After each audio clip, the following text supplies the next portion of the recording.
Assalamualaikum warahmatullahi wabarakatuh. Bagaimana kabarnya hari ini Ananda Soliha? Semoga kita selalu sehat dan dalam lindungan Allah Subhanahu wa taala. Pada hari ini kita akan melanjutkan pembelajaran kita pada tema 8, subtema 2 perubahan lingkungan dan dalam pembelajaran 1 dan 2.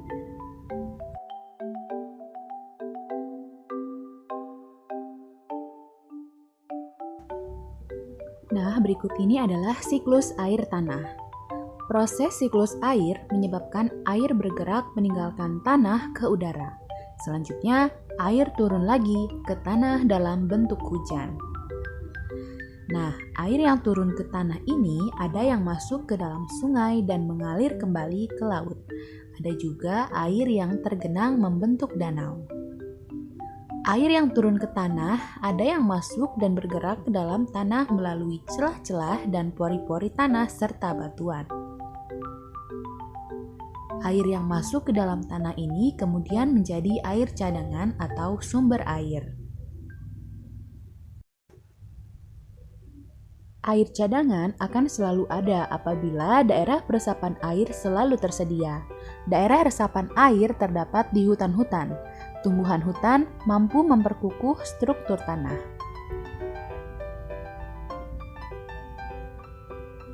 Saat hujan turun, air tidak langsung hanyut, tetapi air akan teresap dan tersimpan di dalam tanah.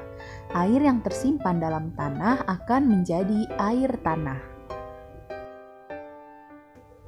Air akan lebih mudah meresap jika terdapat banyak tumbuhan. Air yang meresap akan diserap oleh akar tumbuhan tersebut. Adanya air dan akar di dalam tanah menyebabkan struktur tanah menjadi kukuh dan tidak mudah longsor.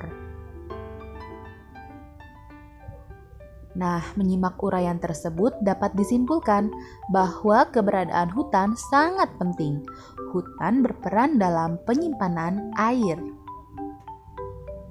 Oleh karena itu, kita harus senantiasa menjaga kelestarian hutan.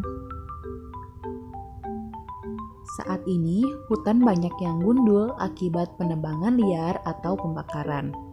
Pepohonan di hutan ditebang atau dibakar dengan alasan tertentu, seperti untuk membuka lahan pertanian, perumahan, atau industri. Kegiatan-kegiatan ini dapat mengurangi kemampuan tanah dalam menyimpan air. Akibatnya, pada saat hujan terjadi banjir, dan pada saat kemarau banyak daerah yang mengalami kekeringan.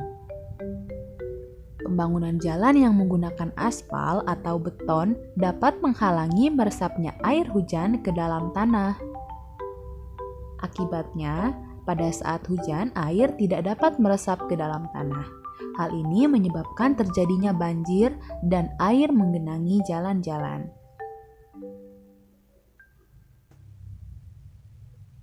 Apabila daerah resapan air semakin berkurang, cadangan air di bumi ini semakin menipis. Hal ini dapat mengakibatkan sungai-sungai dan danau menjadi kering.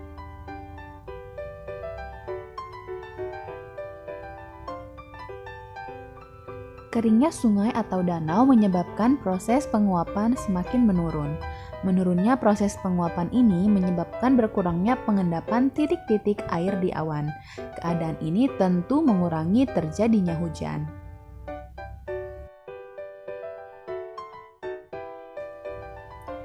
Nah, perubahan lingkungan juga mempengaruhi budaya termasuk tarian.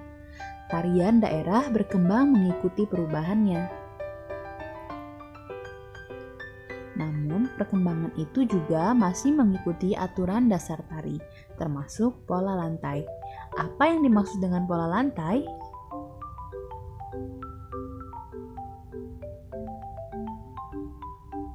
Pada saat menari, penari kadang bergerak ke kiri, ke kanan, maju, mundur, atau bergerak membentuk lingkaran. Jika digambarkan, seolah-olah ada satu garis imajiner yang dilalui penari selama menyajikan satu tarian.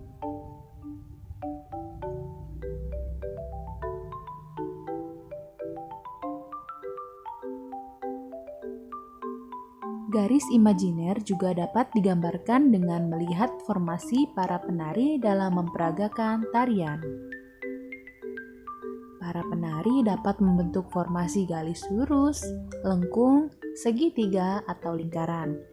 Bentuk-bentuk formasi garis dapat berubah-ubah selama penari menampilkan sebuah tarian.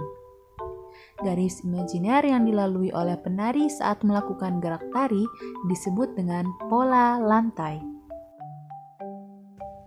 Pola lantai merupakan garis imajiner yang dibuat oleh formasi penari kelompok.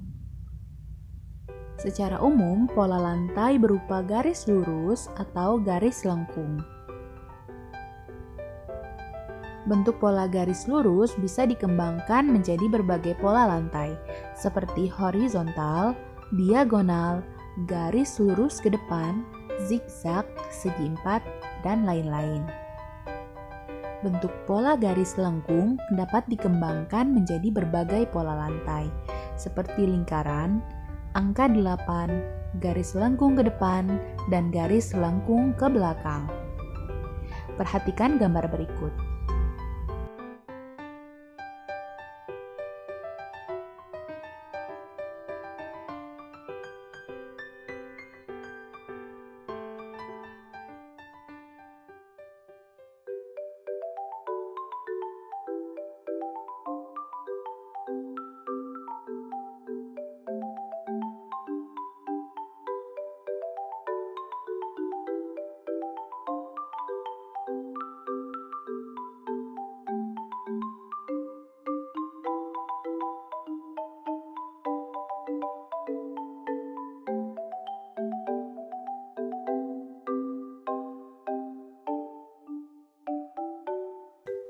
Selanjutnya adalah bentuk pola lantai dari gerak yang dilalui oleh penari.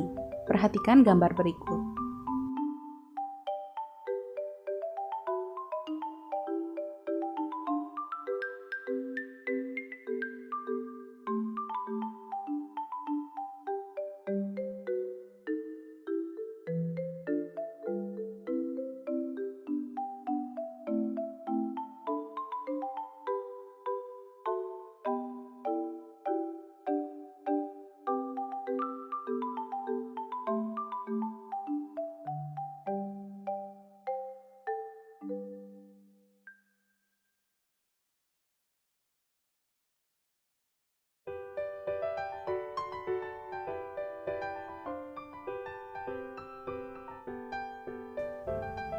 Peristiwa siklus air merupakan peristiwa sehari-hari yang sering tidak disadari oleh manusia.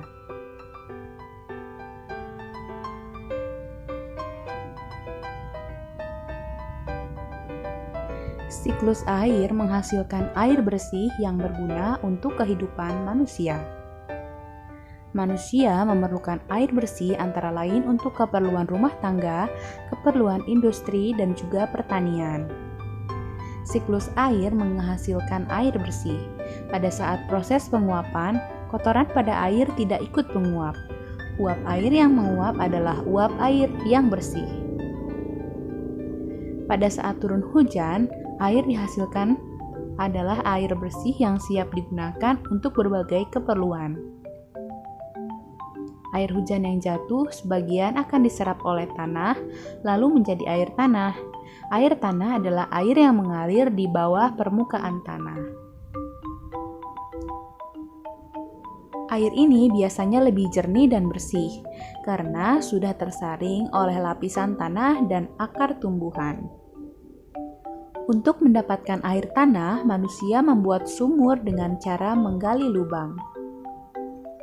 Air hujan yang tidak terserap oleh tanah akan terus mengalir menjadi air permukaan. Lalu, air itu menuju tempat yang lebih rendah seperti sungai, danau, dan laut.